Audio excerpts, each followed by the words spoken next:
Hi everyone, welcome to today's video. I'm actually on a vacation, therefore you see this scenic backdrop. After this video, I'm going to jump in the pool and become a Jalpari. But I wanted to quickly shoot a video for all of you outlining some of the major investment rules that you need to follow, absolutely need to follow right now in the stock market when there are excellent buying opportunities available. So please follow these 5 specific rules that I am going to outline. Very practical video, super important for you if you are a beginner or an intermediate level user in the stock market. Please watch this video till the very end. I'll keep it simple. I'll just outline 5 specific rules that you absolutely need to keep in mind. So let me start. Let me first and foremost outline rule number 1, and the rule number 1 is that you should buy low, sell high. What does that mean? In simple terms, it means that you are trying to buy a stock when it is towards its bottom and you are trying to sell the stock when it is towards its high. I'm not saying that go and time the market, but there are certain specific strategies and rules that you can incorporate. Here is a specific video that I had made on that topic, so you can go and watch it and understand some of the techniques that I have talked about, but you need to understand the psychology behind this rule. So what happens is that if you take a look at any major investor, be it Cathie Wood, be it Rakesh Jhunjhunwala, be it Ray Dalio, what is one thing that is common amongst all of them? The common thing is that they actually buy stocks when they are trading at their lower end and they sell it when these become overvalued. That is how money is made in the stock market. On the flip side, the retail investors will do complete opposite. For example, what they would do is that they will buy things when they have given a run up. For example, I made a video a few days back about Tata Motors, where Tata Motors gave a upfront of approximately 750%, 750%. I said that, hey guys, please be careful about Tata Motors. It has already given a massive run up. Please don't buy high. People started bashing me that, hey Akshat, you know what? You have missed the rally, this, that, you are bitter, all that. No, I was just simply trying to forewarn you that please don't jump on things when they have already given massive run ups. It's highly unlikely that you are going to make massive profits from it. So always remember the first half of the equation, that please don't buy high. Now the second part of the equation here is that you must also consider buying things when they are low. You must buy things when there is fear in the market. For example, right now if you go on Tickertape, there is something called as Market Mood Indicator, MMI index that Tickertape runs. So this is what MMI looks like, and also you can check the links in the description box. So you will see that there is a lot of fear in the market right now. During COVID, this indicator was pointing towards extreme fear, and now we clearly understand the point that people who would have purchased stocks during COVID, they would have made insane returns, right? So the idea is to buy things when there is fear in the market, because that is where you get things at a discount or you get things at a lower value. So you buy stuff when it is low and you sell it off when it becomes high. That is the simple philosophy. Now, one final point that I will talk about in terms of buying low and selling high is that you must be able to see your portfolio going in red. For example, there are certain stocks. For example, there is HDFC MC, HUL, HDFC Bank. These are all the stocks that have fallen a lot in the last few trading sessions. Now, if you don't have the stomach to see your portfolio going red and continue to buying it, then you will miss out on buying all these good fundamentally sound stocks. So unless you have the stomach to buy more stuff when things are falling, you will not make money in the stock market. So you must have conviction that, hey, whatever I am purchasing, whatever stocks I am taking my bets on, I truly fundamentally believe in these stocks and I am going to purchase it even more when it falls. That is precisely what I have been doing for years, and that is precisely what I am even doing now. That I know for a fact that a stock can give an upfront of 20% also in one single day. So please keep that fact in mind and build your own understanding of buying low and selling high. Now the second key thing that you must understand in terms of making money in the stock market is that you must trade less. Now this might look super counterintuitive because I keep on getting a lot of messages that, Akshat, I want to leave my college and become a full-time trader. So here are a few key points that you must remember about such sentences and such philosophy. 1. Almost 90% of the traders lose money in the stock market. Why do they lose money in the stock market? Because they have no holding power. For example, there are intraday traders and they have to settle their position the same exact day. So there is no holding power, right? If the entire market falls and you have taken opposite positions in the market, you will 100% lose money on that falling trade. No RSI, MACD indicators, etc. will help you there. So, number 1, please don't try to become a trader in the market. Making money consistently by doing trading is very tough, especially now when there are algorithmic trading that can happen. There are companies with supercomputers that can fight against you. So, you honestly cannot make a lot of money by trading in the market. This is especially true for retail investors. Okay, so how does this philosophy apply to normal retail investors like you and me who have a day job and who are doing other different things? you should try to become an investor in the market where you're not sitting in front of your laptop all day long, tracking market, what is happening, all that stuff. Why I'm saying this for two reasons. Number one is the obvious, that there is opportunity cost of your time. For example, if you have put yourself in a position where you have to sit in front of your laptop and keep tracking the market all day long, it's just a losing proposition because you're losing out a lot of time. That time is valuable. You can pick up that time and actually create an income stream for you. So please don't lose out on that. That's point number one. And second key point that I would like to highlight by giving you proper example is around the commissions that you lose in terms of trading. Now this is something that I've picked from Zerodha, which is one of the lowest cost brokers in the country right now, and these are the trading charges that you pay. So let me take you to my screen. Now first equation, you can take a look at the intraday equity. So intraday means that you have taken a position today and you have to settle it today. For example, if you buy ITC stock in the morning at let's say 11:30 AM, then you have to settle your position by 3:20 in the afternoon. That is when roughly the market closes around 3:30. So if you have taken this intraday position, you have to cut your position. That is what intraday means. And delivery means that you have taken the delivery of the stock. You purchased ITC and it goes into your demat account. So delivery means that you have purchased ITC, it goes into your trading account, and now you can hold it and you can decide whenever to sell it. So this is the difference between intraday and delivery equity. So let us quickly take a look at the charges. So let's say that if I'm an intraday trader and if I buy 1000 units of some stock which is trading at 1000 rupees, I sell it at 1100. So per stock I'm making a profit of 100 rupees. And the total quantity I have traded is 100 rupees, right? So what is my total profit, or what should be my total profit if there are no taxes and other friction stuff? So my total profit should be 10,000 because 100 units I have purchased and the profit per stock I have made is 100 rupees. So 10,000 should be my overall profit. But I end up paying a lot of brokerage, right? So 40 rupees I am paying STT, securities transaction tax, and I am paying a bunch of other taxes, and in return I end up making 9913 rupees instead of my 10,000 rupees profit. And please remember, this is not taxed yet. So you have to pay tax on this profit now. This is your net PNL, but you have to pay taxes on it. So here you might have to pay short-term capital gains tax. Please check with your CA. So there is additional tax on top of this. So as a result, upfront itself, you are losing a lot of commissions even when you are doing intraday trades. Now delivery, what happens is that this calculation remains the same, that you are buying 100 units, you are buying it at 1000 rupees, you are selling it at 1100 rupees. Then there are a bunch of different taxes that you are paying, and your total tax that you are paying is 2.34%, right? So this is a big amount of tax that you are paying if you are taking deliveries of your equity. The point being that if you trade very frequently, if you are trading super frequently, then you will keep on paying this 2.34% tax over and over and over again. So what should you be doing? If you are a normal retail investor, you should try to minimize trading. I am giving you a very counterintuitive point, that buy good stocks, identify good stocks, buy it at a lower price, hold it. You don't need to sell it. You should sell it when they have given up massive run-ups, massive run-ups, or if you have lost conviction, and bunch of other different reasons could be there. But in general, you should try to minimize your trading, because you will end up losing a lot of monies in terms of commissions. This is a key message that I want to deliver to all of you. Now the third point that you need to understand in order to make money in the stock market is that before entering a stock or before selling a stock, you must take multiple indications. The best way for me to help you understand this point is by using a real world example. So let us take the example of Hindustan Unilever. Now a lot of technical traders will tell you that, you know what, when reverse head and shoulder is forming, buy that stock and sell it off when that reverse head and shoulder is completed, and you will make a massive gain in that entire process. Correct, and I am not denying it, but the problem is that these type of patterns do not always work out, and sometimes if you have taken a pure technical trade, you will get stuck with that loss. Let me show you an example of Hindustan Unilever. So I'll take you to my screen. So this is a reverse head and shoulder pattern that is forming. So this is the shoulder, this is the head, this is the shoulder again.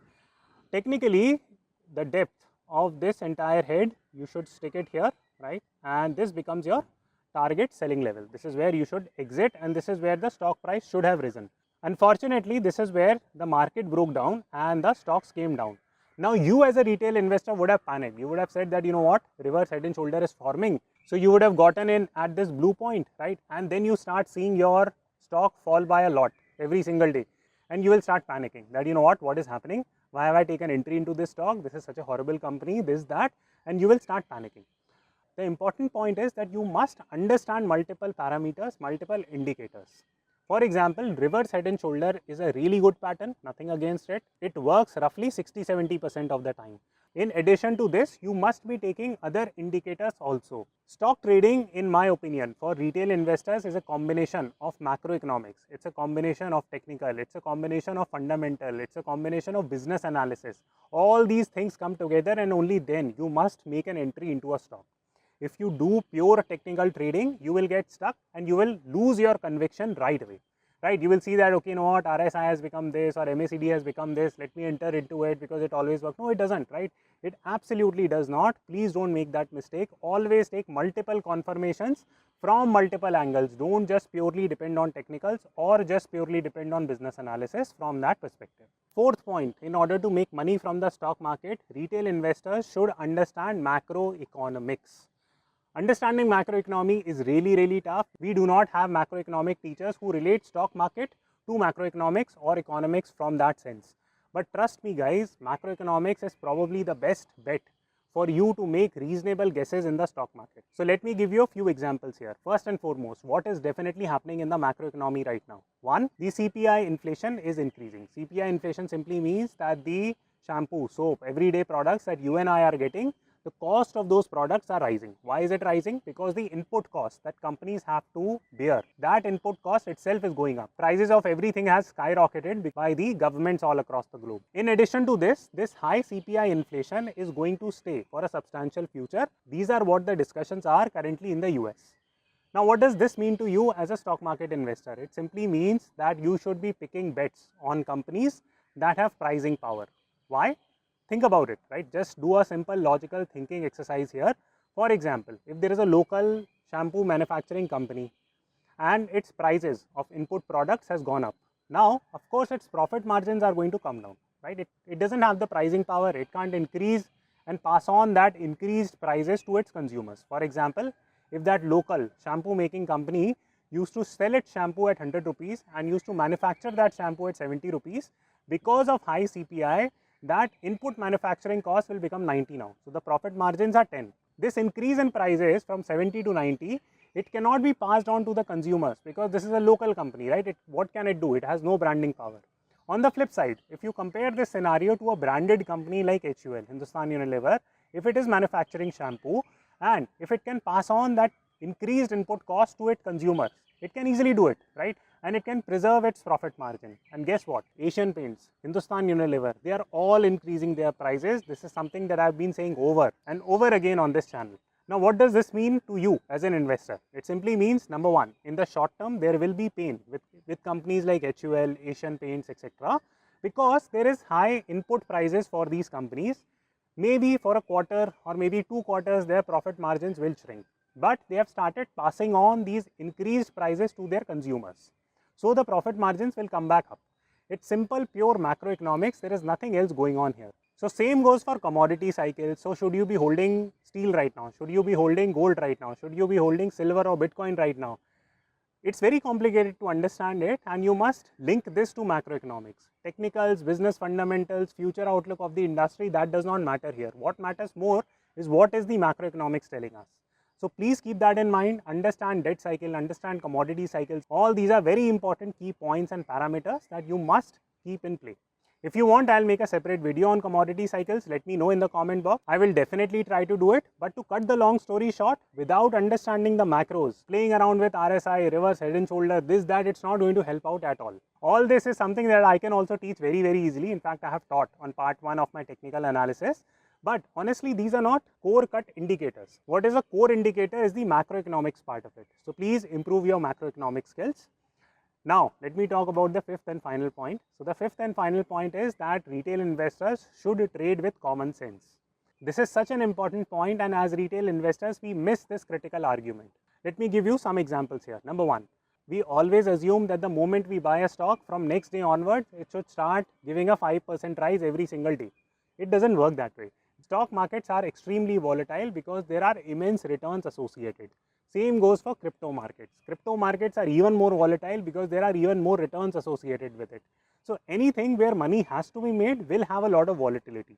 Let me give you another example. For example, it is generally said, this is not my perspective, but it is generally said that government jobs are safe jobs. Now, if you're not taking bribes, if you are doing your government job really well, will you make a lot of money from government jobs? The answer is no. Why? Because it is safe. There is very less volatility with government jobs. But on the flip side, if you are working with a startup, then the chances are that your salary will be very high. But is the job security there? The answer is no. So what I'm trying to say? I'm trying to say that wherever money is made, volatility is going to be high. If you are worried about the volatility that someday I buy, my stock moves by 20%, then it falls by 30%, whatever, right? If I buy a certain stock, it moves by 10%, then it falls by 15%. What is happening? I'm very worried about this.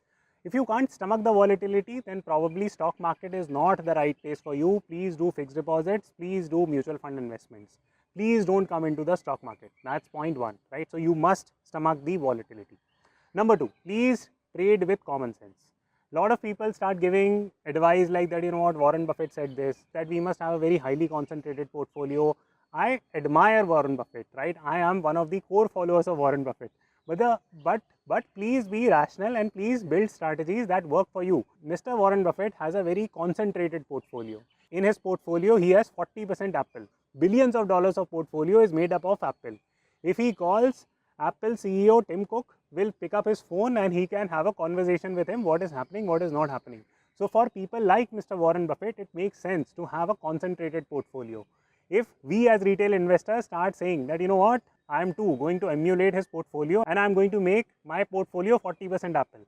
Guess what? Mr. Warren Buffett will talk to Tim Cook and he might be able to exit some of his stocks, but we will not be. By the time the news reaches us, we are done, right? So we will be in a very bad situation. So understanding how to manage our risk, this is the key central principle for retail investors. So please keep this in mind. Number three, we always play around with companies that have a very high beta. I had made a separate video on this. So high beta means that compared to market returns, the stock moves a lot, right? So that is the beta of the stock. For example, if the market moves by 10%, then a high beta stock will go up by 12%. But if the market falls by 10%, the beta stock or high beta stock will fall by minus 12%, right? That is the volatility compared to the market. If you have purchased a high beta stock, then even the alpha, that is the absolute return, should also be high. For example, if you have purchased a stock like L&T, where the beta is high, that it is more volatile than Nifty, but if it's alpha, that is the absolute return that L&T is giving, it's lower, what's the point of buying such stocks? It just doesn't make any sense. So please do not go and buy such stocks. If you want me to explain the concept of alpha beta, I have made a separate video on that. I will make another video, part 2 of that video, just let me know in the comment box. But the bottom line is that please don't go and buy highly volatile stocks that are performing badly consistently. Please don't go and buy such stocks, it just doesn't make any sense. Similarly, don't buy very high debt companies. I get messages that, hey Akshat, I want to buy Yes Bank. Why do you want to buy a Yes Bank? What is the utility of buying a Yes Bank? Because you want to trade. You want to unnecessarily lose so much of your money in commissions and you want to speculate. If you are fond of speculating, I also speculate, but I keep a very small budget for speculation. Because it's fun, right? I'm not against speculation. You must definitely speculate. That's not a problem. But don't make it a core part of your investing strategy. Make your budget different for speculation than investing. So these are some of the thought processes and principles that I will leave you with. In summary, I would like to tell you that stock market is a very rewarding game. You as a retail investor will need to build your own philosophy, own psychology of investing and trading. And whatever situation, circumstances you are, for example, if you have to be at office from 9 AM to 9 PM, then you are left with very little time to invest per se. So you must automate, build systems around it. That is the core thing that you must focus on. Don't chase unnecessary returns. If you are making sensible, decent 15 to 20% returns in the stock market every single year, you are doing fabulously well, right? Aim for decent returns. Don't chase like 100%, 200% returns, and don't go after with the intent that, you know what, I'm only going to invest in multi-baggers. No one can pick multi-baggers. You can pick fundamentally strong companies, fundamentally good companies at good prices, which happen to become multi-baggers over time. So I hope you enjoyed the video. Give it a thumbs up and I will see you the next time.